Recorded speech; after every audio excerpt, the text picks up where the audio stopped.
இன்றைக்கி நம்ம வீட்டில் பார்த்திங்கன்னா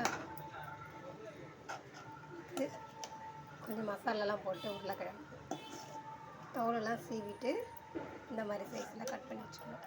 உங்களுக்கு எப்படி பிடிச்சிருக்கோ அந்த மாதிரி நீங்கள் கட் பண்ணிக்கலாம். எனக்கு இப்படி தான் பிடிக்கும்.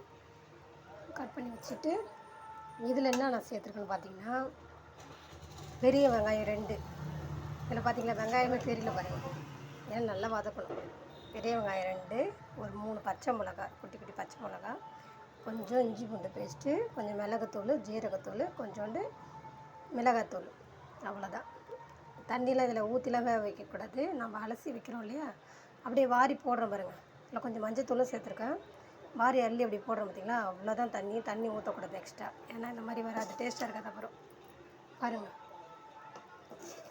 இது தயிர் குழம்பு சாப்பிட்லாம். எங்கள் வீட்டில் தக்காளி ரசம், மசாலா உருளைக்கிழங்கு, கொஞ்சம் கறி மசாலா போட்டிருக்கேன். இதில் நல்லா கம்மன்னு இருக்கும். எங்களுக்கு ரொம்ப இது பிடிக்கும். உங்களுக்கு பிடிச்சிருந்தா இதேமாரி சமைச்சு சாப்பிட்டுட்டு ட்ரை பண்ணுங்கள். ஈஸி மெத்தட் தான், எதுவுமே இல்லை.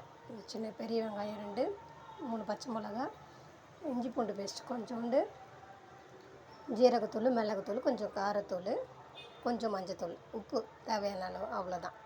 பிடிச்சிருந்தா இந்த ட்ரை பண்ணி சமைச்சிட்டு நல்லா இருந்துச்சுன்னு கமெண்ட்டில் சொல்லுங்கள். நீங்கள் உருளைக்கிழங்கு ஸ்பெஷலாக என்ன எப்படி செய்வீங்கன்னு சொல்லுங்கள். தேங்க்யூ.